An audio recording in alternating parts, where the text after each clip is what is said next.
మీ కామెంట్లు నా సమాధానం కార్యక్రమానికి అన్నదాతలకు ఆత్మీయ స్వాగతం. ముందుగా రత్న గారు, సయ్యద్ బ్రో, మాది Karnataka, Mysore. 10 days long 20 acres sample rate expected చేయొచ్చా? 15 kg బాక్స్ 500 రూపీస్.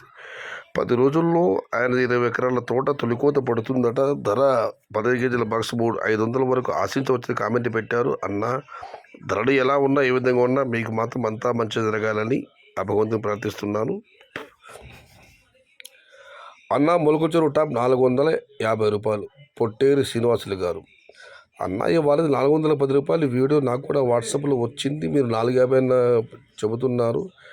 దయచేసి మీకు నా చిన్న ముఖ్య విజ్ఞప్తి, మీరు ఒకవేళ మొలకొచ్చూరు మార్కెట్లో ఉంటే మాత్రం టాప్ ధర వీడియోస్ నాకు వాట్సాప్లో పెట్టండి అన్న. నేను కూడా అప్లోడ్ చేస్తున్నాను, నాకు కూడా తెలుస్తుంది. ఇవాళ 410 రూపాయల వీడియో మాత్రమే నాకు వచ్చింది. ఇక మనం మరొక ఆవిడ పరిశీలిస్తే, హాయ్ అన్న, అందరూ టమోటా సైడ్ వెళ్తున్నారు, వంకాయ పెడితే యూజ్ ఉందా సీజన్లో అన్న. పోరెడ్డి ఓబుల్ రెడ్డి గారు, టమోటా సైడ్ వెళ్తున్న మాట అయితే వాస్తవము. దీంట్లో 2 రకాలు ఉన్నాయి. ఎండాకాలం నీటి రావచ్చు చెప్పి ముందుగానే పెట్టేవాళ్ళు చాలామంది ఉన్నారు. రెండవది వచ్చి ఇతరత్ర పడ్డబడి దృష్టి సారిస్తే మంచిదే. కాకపోతే టమోటా కొడితే కుంభస్థలమే. అందుకే అందరూ టమోటా టమోటా టమోటా అని అంటున్నారు. నేను ఇవాళ ఒక గ్రూప్లో చూశాను వీడియో, వేరుశనగ చెనిక్కాయల పంట, మన భాషలో చెప్పాలంటే కేజీ 80 రూపాయలు, 4 ఎకరాలు 3,50,000 రూపాయలు ఏమో ఆదాయం వచ్చింది అని చెప్పి నాకు గుర్తు. ఖర్చు తక్కువ, ప్రాఫిట్ పర్ఫెక్ట్గా ఉంటుంది. ఖర్చు తక్కువ. అది వేరుశనగ పంట. టమోటాలాగా జాక్పాట్ ఉండదు, టమోటాలాగా మునిగిపోయేది ఉండదు. అన్న, ఇప్పుడు టమోటా నాటవచ్చా? సుజనబ్ గారు, మనం ఎప్పుడైనా నాటుకోవచ్చు అన్న. టమోటా పంట అదృష్టం తాట. టమోటా ధర దైవాధీనం. టమోటా జూతం లాంటిది.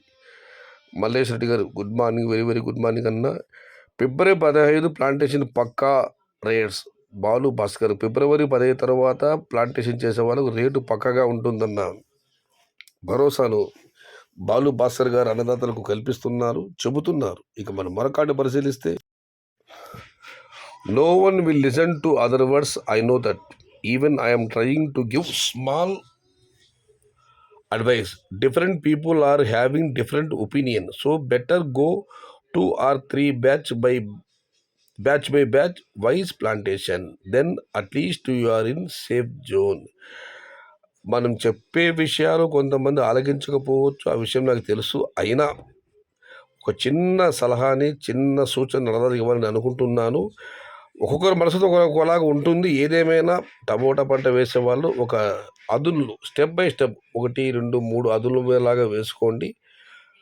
ఒక అదును పైన మరొక బదులు, 2 అదునులు మరొక, ఏదో ఒక అదునులో మనకు భగవంతుడు కరుణించవచ్చు. కాబట్టి స్టెప్ బై స్టెప్ నాటుకోండి అని చెప్పి రామశ్రీ గారు అన్నదాతలు సలహా ఇస్తున్నారు. సుధాకర్, అన్న బాగున్నానన్నా. జూదం టమోటా 2 ఒక్కటే, వస్తే రావచ్చు, పోతే పోవచ్చు. సురేష్ గారు, yes. May June 150, July super. గిరిపాస్ గారు, మే జూన్లో అయితే పెద్దగా ధరలు ఉండకపోవచ్చు, ఉండే అవకాశం కూడా లేదు. కానీ జూలైలో మాత్రం పక్కా ధరలు ఉంటాయని చెప్పి గిరిపాస్ గారు కామెంట్ పెట్టారు. బాహో వెరైటీ నాకు కావాలి. తేజారెడ్డి గారు, అన్న కనుక్కుంటారన్నా, మీ చుట్టుపక్కల నర్సరీలు కనుక్కోండి. ఎవరైనా నర్సరీ యజమానులు ఈ వీడియో చూస్తూ ఉంటే మీ దగ్గర బాహో ఉంటే, ఆయన బహుశా మొక్కలాడుతున్నాడని అనుకుంటున్నాను, ఉంటే కామెంట్ రూపంలో తెలియజేయండి. మీ కామెంట్లు నా సమాధాన కార్యక్రమం ముగించే ముందు బాలముల్లి సురేష్ గారు నాకు ఇవాళ వాట్సాప్లో ఒక మెసేజ్ పెట్టారు. ఫిబ్రవరి మీకు అందరూ తెలిసిందే, శివరాత్రి వచ్చిన తర్వాతనే చలి తగ్గుతుందని మన నమ్మకం. శివరాత్రి రోజు చలి శివశివాని వదిలి వెళ్తుందంటారు. కానీ ఈసారి ఫిబ్రవరి నెలలోనే ధరలు క్షమించాలి, ఎండలు భారీగా నమోదయ్యే అవకాశం ఉందని హైదరాబాద్ వాతావరణ శాఖ తెలిపిందని ఆయనగా నాకు ఫోటో పెట్టారు. చూద్దాం ఏం జరుగుతుందో. ఇది ఈరోజు మీ కామెంట్లు నా సమాధానం కార్యక్రమం.